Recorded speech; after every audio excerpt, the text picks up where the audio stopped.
Well, as we continue this morning, we've actually been in this series. Most of us have seen this picture before.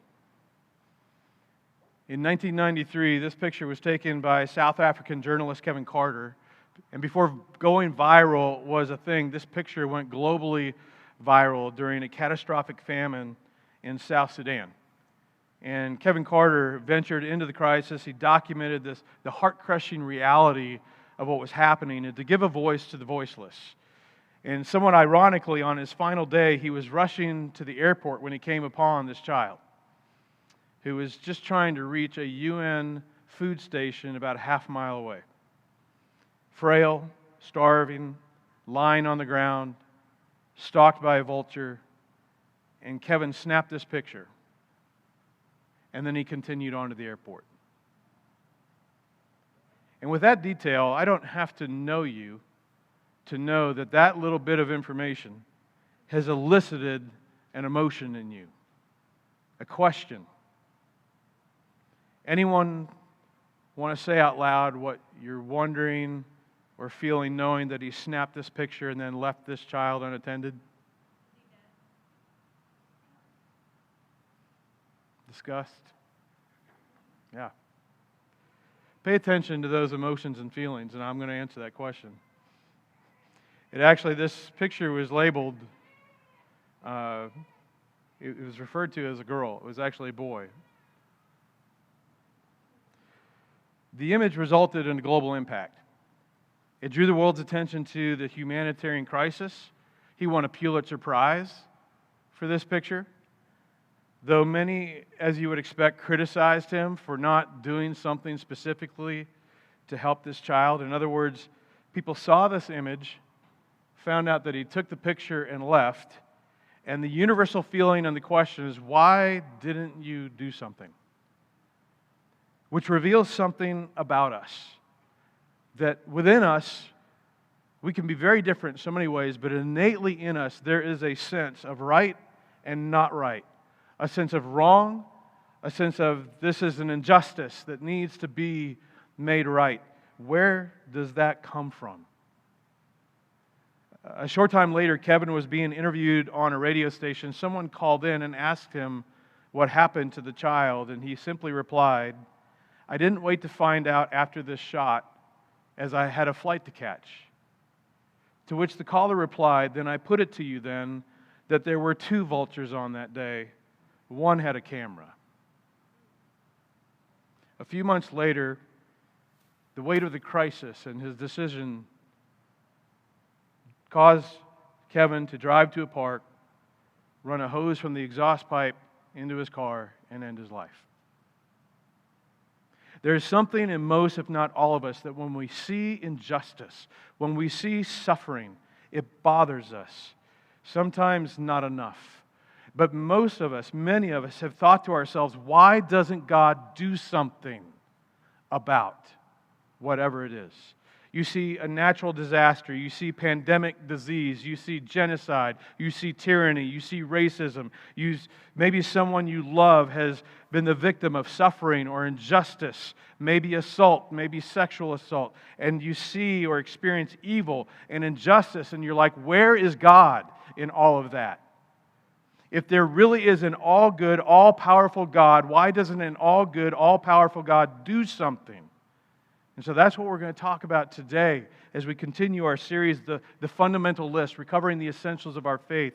And the question that we're attempting to answer is not what must you do, but what must you believe to be a faithful follower of Jesus? We talk about the do part all the time here, but what must you believe? What's the irreducible minimum if you want to be a follower of and not just a believer in Jesus?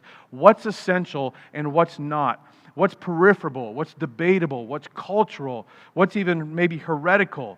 What needs to be abandoned? Because there are things that have been made central that aren't. And as a result, the Christian faith has become untenable for far too many. And they walk away from the church or they walk away from their faith. And so far in building our list, we've identified 3 things that are core requirements if you and I are determined to be a faithful follower of Jesus. And the first one we said is foundational to all the rest. It is the reference point for everything else, and that is that Jesus is God's Son and our King. And this is the only thing that Christians have agreed upon since the time of Jesus. It's the only thing that God sent His Son into the world to be our final, eternal leader, ruler, the one we surrender our lives to and follow. The second fundamental being that Jesus came to illustrate and demonstrate what God is like. This is extremely important. Jesus said, if you want to know what God the Father is like, look at me, the Son. And the third fundamental is that we must define sin as Jesus defined sin. And Jesus defined sin as anything that harms you or harms others. Jesus was very specific about His definition of sin. And following the way of Jesus is to never be harmful to you or to others around you. And today, the fourth fundamental deals with the question, it relates to the question, why doesn't God do something about injustice and suffering in the world? And today, we're going to deal with this universal desire for judgment and justice. That when we or someone we love has been hurt or harmed or a victim of injustice, or we see others that we feel compassionate towards suffering, hurt, harm, or injustice, we want judgment. We want justice to be done. It's one of the most powerful unifiers in the world. It is very easy to get a group of people rallied around that. In fact, it is easier to rally people against things than it is to rally people for things. And as we've established, when you see something that you are convinced is not right, that conviction assumes that there exists a standard of right. You are by default claiming to know that there exists an ideal, and that whatever this thing is that you're making a judgment about, that it falls short of some transcendent standard of right that exists. And that's true for all of us, because we all find ourselves judging things. And at times, and when we do that, what are we doing? We are judging something against our version or our view against what the ideal is of what is right. And there's an irony when it comes to a popular criticism of God, which is to look at the stories of the Old Testament and go, how can you say God is loving or good? I mean, look at some of the atrocities, not just backed by God, but inflicted or commanded by God. And the reason that we feel this way is because when God actually decides to do something about injustice and evil in the world and deliver His justice, we don't like it. We judge God, we criticize God, or at least we question God and what He does. A great example of this would be the flood. Now, some of you may not believe that happened, or you may believe it was a partial or a global flood, or it was just allegory, but whatever, this story is there on purpose, and it's to represent God's judgment in the Old Testament.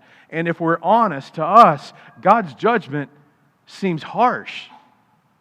Is there really only one righteous person in the world, Noah? And was it really necessary to flood the world, to rid the world of all other people? Why would a good God do that? And yet, when we see injustice in the world, what do we want? We want God to do something. Especially when we or someone we love are victims of injustice. We want justice. Injustice demands justice. But when God does it, we don't like the way He does it. And then the irony, or maybe the hypocrisy, is that we are all for God's justice until He does it to us. Right? Like, we want God's judgment, but we want it our way, on our terms, and we want it against other people. While ironically, living a life where there are people right now in our past who feel harmed or hurt by us at one point that we acted unjustly towards, and shockingly, they kind of wish a bit of judgment and justice on us, don't they? And if you're like me, I'm kind of hoping God doesn't listen to them.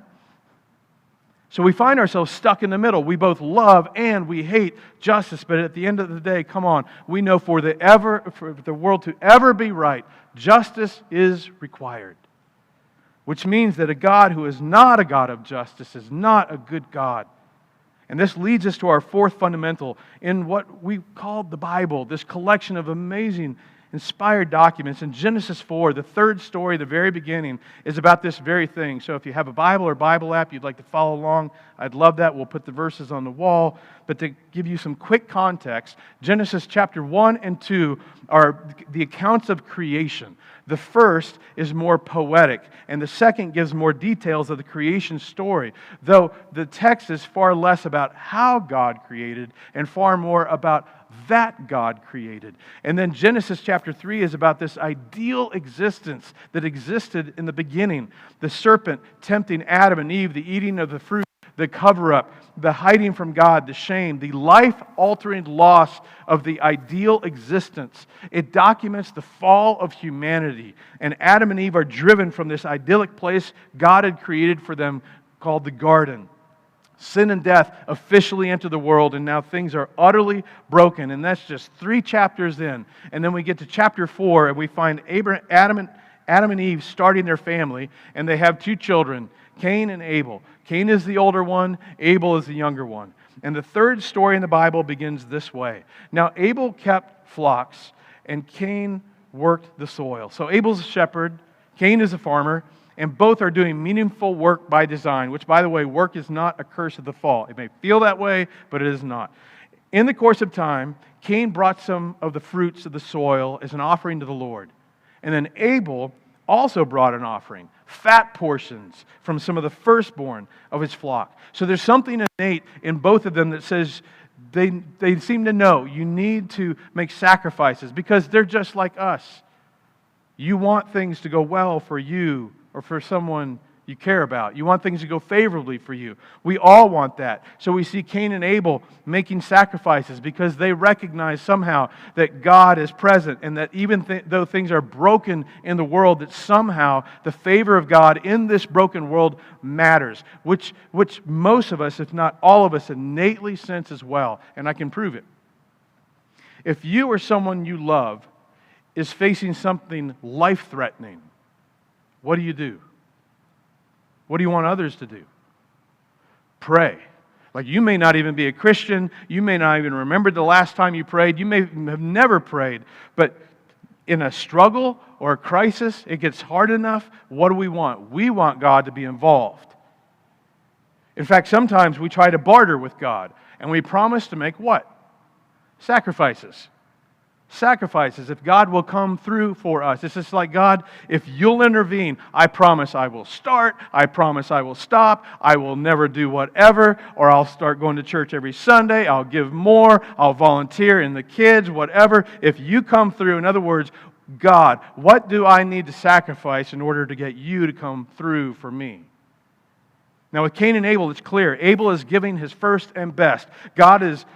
And he's making God the priority of his life. He says he brought the fat portions from the firstborn of his flock. Abel decides the first and best of mine I'm going to give God. God is the priority of my life. But Cain makes a different choice. It says that Cain brought his leftovers. And he keeps the first and the best for himself. Cain decides the first and the best is for me. I'm going to give to God, but I am the priority. He could get the leftovers. And let's be honest, before we get too judgmental of Cain, because that is our tendency. To keep the first and the best for ourselves and give God the leftovers. And I'm not pointing fingers because I'm right there with you. The story goes on. The Lord looked with favor on Abel and his offering, but on Cain and his offering he did not look with favor. So Abel's attitude and actions invited God's blessings into his life. Cain's attitude and actions did not. And all of us recognize that some sacrifices are more favorable than others in life. Like when it comes to your physical health, when it comes to your most important relationships with family, your children, your spouse, how you sacrifice, how you steward your time with things and people who matter most. You sacrifice the wrong things. Things do not go well for you. You sacrifice the right things and things tend to go well for you. Over the years, I have spoken with so many men who have lived with the deep regret of sacrificing their marriage relationships or their relationships with their children. Their children are adults and they don't even want to come home anymore because they made career advancement and making another dollar the priority, and they sacrifice those relationships. Or men and women who regret sacrificing their health and quality of life, who now face debilitating, even life-threatening health issues because they wouldn't do what was necessary to change their unhealthy eating and fitness and patterns. So we understand this principle of good and bad sacrifices. But Cain doesn't like this. In fact, we're told Cain was very angry and his face was downcast, which, if we're honest, is precisely what happens when we feel judged. Like when we feel judged, we feel defensive, and sometimes we want to retaliate and judge them back. And even when someone calls us out and they're right and we're in the wrong, isn't it interesting that our knee-jerk response is to defend and even deny? I mean, any of you have a family member, maybe a spouse, do not raise your hand, but who in the middle of a disagreement, when it becomes obvious that they are in the wrong, rather than stop right there and admit it, they abruptly pivot to another subject matter to keep the fight going. Maybe the person who does that is the person you see in the mirror each morning. I'm not trying to meddle, but when we're called out for being wrong, I mean, our tendency is to feel shame and embarrassment, but to admit that we're wrong would be vulnerable, and we don't want to appear vulnerable because that would be weak, especially those of us that are men, and especially when we feel like we're being judged, and we don't want to appear weak. So the corresponding emotion to being invulnerable is anger. Shame or embarrassment often presents itself as resentment. This is what is happening to Cain. God comes to him, "Why so angry? Why is your face downcast? Look, if you'll do what is right, will you not be accepted?" Which means Cain can still turn things around if he wants it badly enough. And if you do not do what's right, Cain, sin is crouching at your door. He involves the idea of sin, that sin is crouching at your door and it desires to have you, but you must master it. Like any good father would do with his kids, he's trying to help him. He's trying to warn him. He's trying to guide him, trying to point him to a life-giving direction. God's like, listen, if you don't live in the right way, you need to know you are inviting, personally inviting negative consequences to your doorstep, into your life. In other words, God is clarifying His options, just like God does with every single one of us. He gives us two paths. One path brings life, another brings death and pain. And there's an important subplot, because Cain's not just angry at God. The sacrifice of his younger brother is judging him. The way that his younger brother Abel is living is a tangible reminder to him that there's an ideal way to live, right decisions, right sacrifices to make, and he is not living it. And Cain experiences just what we experience in the human experience. Like me, you know what it feels like to be in a scenario where somehow you know you should be happy for and celebrate someone else, and maybe you do outwardly, but on the inside, you kind of hate them. I remember several years ago actually now, I was getting a little squishy, probably after the holidays, and about that time I started playing racquetball 3 mornings a week, 2 hours each morning with some intense players. And 3 months in, I just had my yearly physical, and they weighed me, and I got a surprise. I immediately called my wife after I left the appointment, and I told her, guess what? I have lost 20 pounds in 3 months. Dead silence for about 5 seconds. And then this beautiful woman that I love says to me, I hate you. I mean, ladies, you see another woman, maybe it's on social media, maybe you don't, maybe you do, she's your age and she's more fit, her face, she's skinny, whatever, her wardrobe, it's like, and then what she looks like in a swimsuit, even though she's had 3 children, it's like you kind of hate her. Why? Do you know her? I don't know her, but I kind of hate her. Or men, if your wife were to rave about how wonderful her friend's husband is, and he is, do you celebrate the dude? No. It's like you find all kinds of negative reasons that he appears to be amazing. He probably just does what he does because his wife nags him all the time, and he may be wonderful, whatever, but he's kind of ugly and he doesn't make that much money. Or when your kids talk about how great their friends' parents are, and they are, by the way. Or when your boss highlights how competent your coworker is, and they are. Or that teacher praises that other student in front of the whole class. I mean, don't you somehow feel that the praise of someone else, especially a peer, at the same time somehow communicates how insufficient, incompetent, or lame you are? And you may be, I don't know. But there's just something in us that says that's just how we feel. We feel judged and it doesn't feel good. And when that happens, we have two options. The first option is we can be inspired by the comparison that we might think is unfair, but as much as we may not like it, we realize there's something to be learned. Or we can be mad, be angry, and feel judged and decide to just dislike or hate this other person who we blame for making us feel the way that we're feeling. Cain had a choice, be inspired to do better or be mad. He made a decision. Cain said to his brother Abel, hey, let's go out in the field. And while they were in the field, Cain attacked his brother and killed him. Cain made his choice. And then at some point later, the Lord comes to Cain and says, where's your brother Abel? I don't know.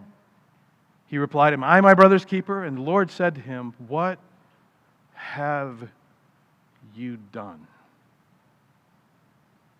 Instead of choosing to course correct and change his approach to God and to others, Cain instead attacks and eliminates the thing that represents the ideal that is judging him, because like us, he resents judgment.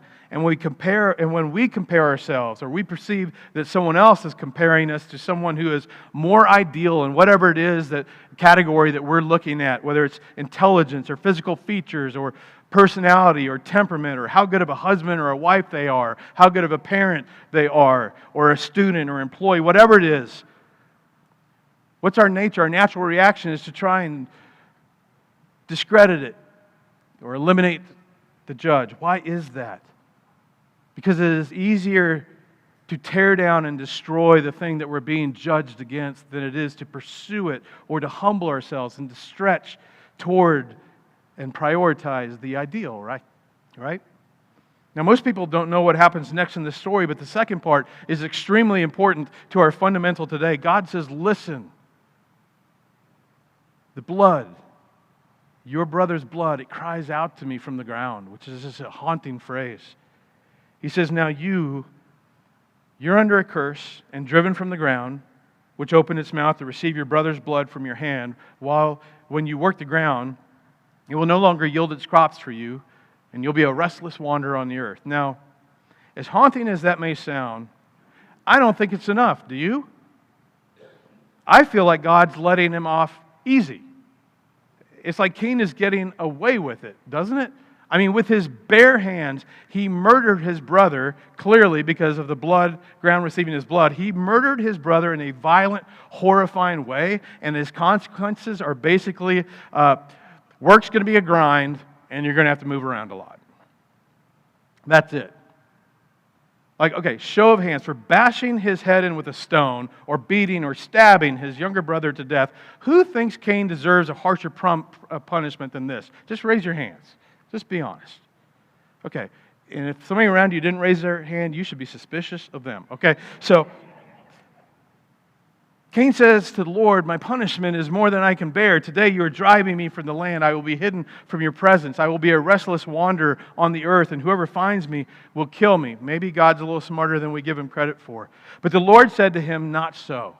Anyone who kills Cain will suffer vengeance 7 times over. And then the Lord put a mark on Cain so that no one who found him would kill him. Now, why would God protect Cain, and who is he protecting him from? As to the why, it's partly because of God's grace. Yes, it's extraordinary grace towards Cain. There's also another part of it. It's also so that those who would want to take up the cause of Abel. Abel's family who would be tempted to inflict retribution. I mean, think about it. When murder or injustice happen, when people are discriminated against or people are hurt, especially people that you love, especially if it's family, if somebody does that, what does that provoke in you? Parents, you ever have another child mistreat one of your kids? You ever have one of your siblings get bullied by someone else?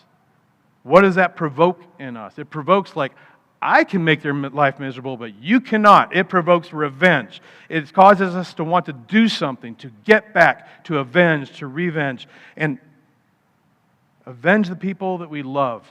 Injustice requires justice. And Abel has a family, and they're going to be tempted to go after Cain. And that's just the natural, normal response in the broken, fallen world that we live in.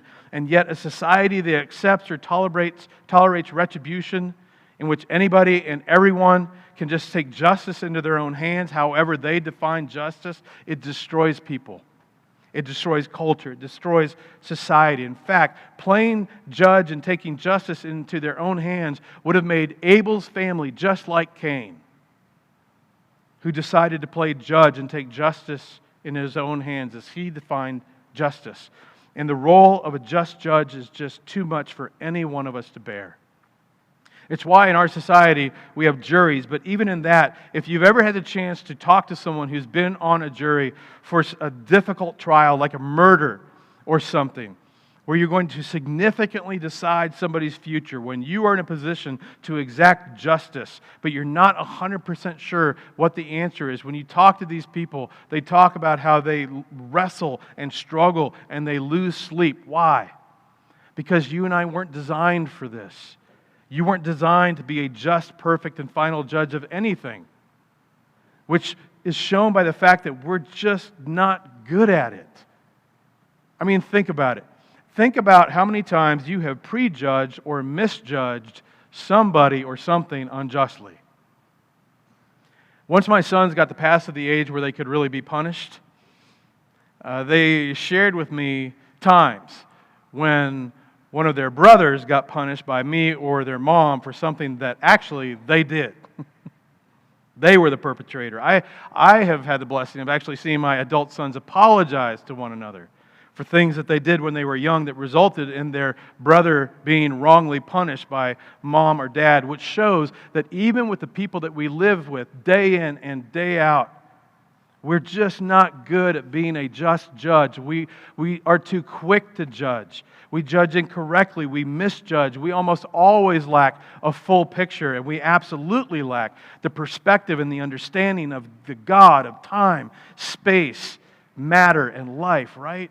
As humans, one of the things, and I talk about this often, is our natural inclination is the fundamental attribution error. It is the tendency of every one of us to attribute the negative behavior of other people to their personality or their disposition, while attributing our own same poor behavior to our situation or circumstances. If you yell at your kids, you're just a bad parent. If I yell at my kids, you don't know the 8 things they did before that moment. So God intervenes. Despite the appalling crime of Cain towards his brother, no one's going to be allowed to seek retribution against Cain, even though Cain continues the rest of his life to disregard and resist God in his life. One of Cain's descendants also commits murder. He kills a young man for what he says for wounding or injuring him. We don't even know what that means.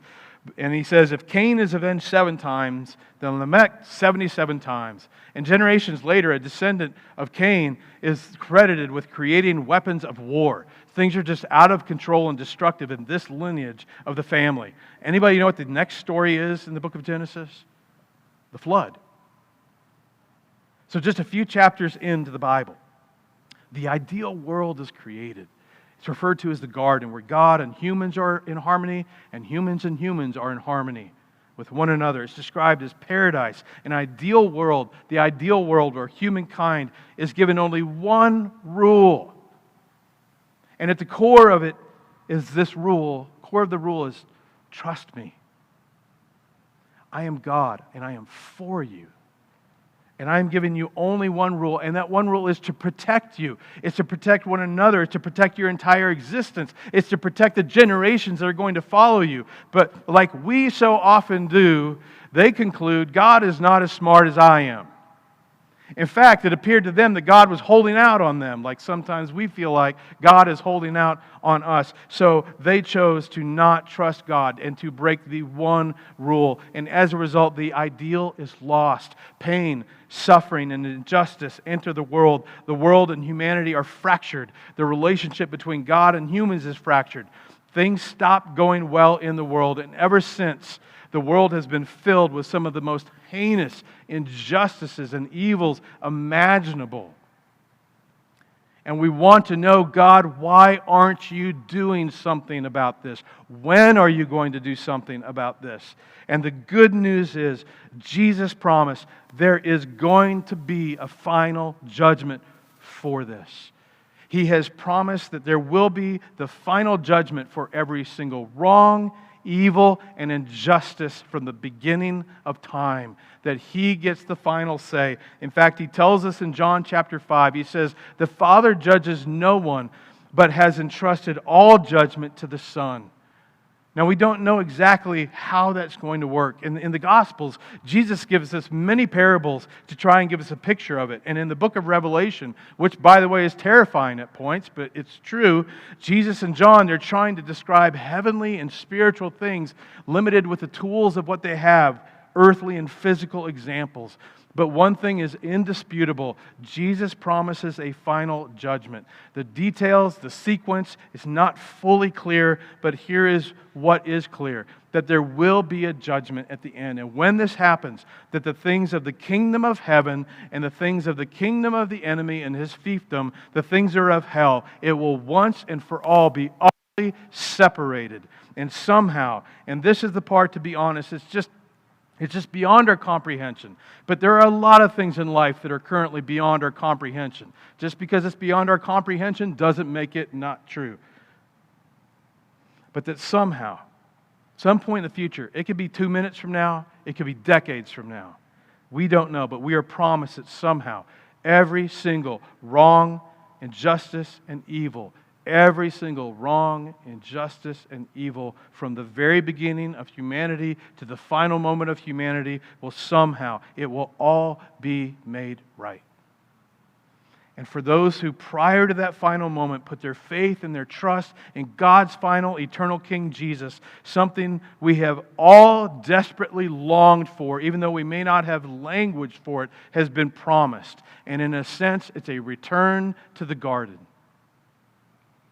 The Apostle John records for us in the book of Revelation a vision that God gave him as an old man. It is one of my favorite passages from the New Testament. God shows John what will happen for those who have put their trust in God's final King. And I, John, heard a loud voice from God's throne saying, "Look, God's dwelling place is now among the people, and He will dwell with them. They will be His people, and God Himself will be with them and be their God. No more separation anymore. He will wipe every tear from their eyes. There will be no more death, no more mourning, no more crying, no more pain." Why? Because the old order of things has passed away. He who is seated on the throne said, "I am making everything new. I am restoring it all." And then He said, "Write this down, for these words, they are trustworthy and they are true." And I don't know about you, but that day cannot come soon enough for me. And to know that somehow our Heavenly Father, who transcends space and time, who created the universe, who knows every single one of us by name, that in His infinite power and goodness and trustworthiness, He will right every single wrong from the beginning of time, which gives us our fourth fundamental for what someone must believe in order to be a faithful follower of Jesus. And that is that Jesus promises justice in the end. And He invites us to trust Him in the meantime. That in the end, somehow, perfect and complete justice will be served. All will be made right. But in the meantime, while we wait for that final day, He says, "Will you trust me? Will you trust me for how to live this life in this life the proper way? towards yourself, towards others in this broken world. Like Cain and Abel, you and I have a choice between this side of the cross and that final moment. And Jesus promises that the best possible way for things to go well for you, go favorably for you in this life and the next, is to follow Him, to trust Him, to live in light of this promise. From the beginning until now, there remains an enemy who is relentless in his mission to steal, kill, and destroy anything and everything good and hopeful in this world and in your individual world.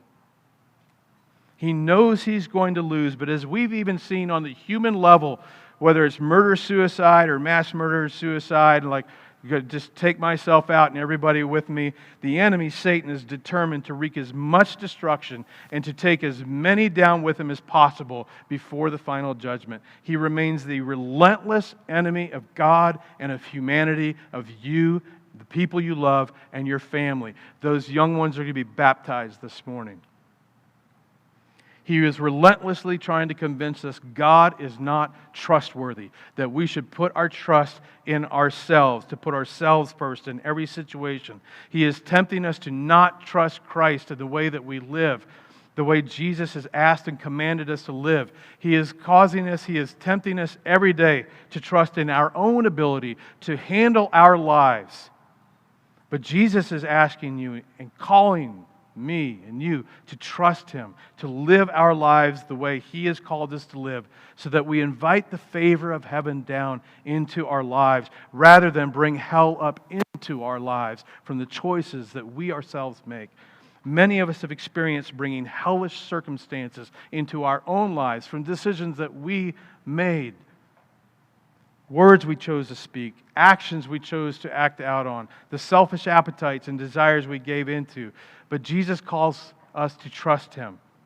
And when it comes to all the wrongs and injustices we experience in this life, to trust Him to be the good and perfect final judge who will bring ultimate justice. Because God, instead of exacting His justice on the world and humanity when the world and humanity deserved it, He has delayed it. Because what we need to understand is humanity has never truly received what we fully deserve. That's why Paul, writing to Christians in Rome, says God presented Christ as a sacrifice of atonement through the shedding of His blood to be received by faith. Why did He do this? He did this to demonstrate His righteousness, because in His forbearance He had left the sins committed beforehand unpunished. He did it to demonstrate His righteousness in the present time, so as to be just and the one who justifies those who have faith in Jesus. So fundamental number 4 is Jesus promises justice in the end, and He invites us to trust Him in the meantime. I'm going to pray for us, and then we're going to transition into the exciting moment of the morning, the baptisms. Let me pray for us. Father, every one of us in this room, we are facing points of tension, points of struggle in our own lives and the lives of people that we love. We see the darkness and brokenness throughout this world, the division, the divisiveness, the seeming inability to ever see eye to eye to accomplish something good and worthy. And Father, I pray for us that You would unite us, and also that You would give us peace, Father, recognizing that in the end You will make things right. But I pray for every single one of us that in the meantime, that part of our trust in You is following You, is that we would resist evil, we would resist injustice, we would resist the harm to other people and the marginalization of people, and that we would live as a light in this broken world. We can't do it without Your help. So lead us, guide us,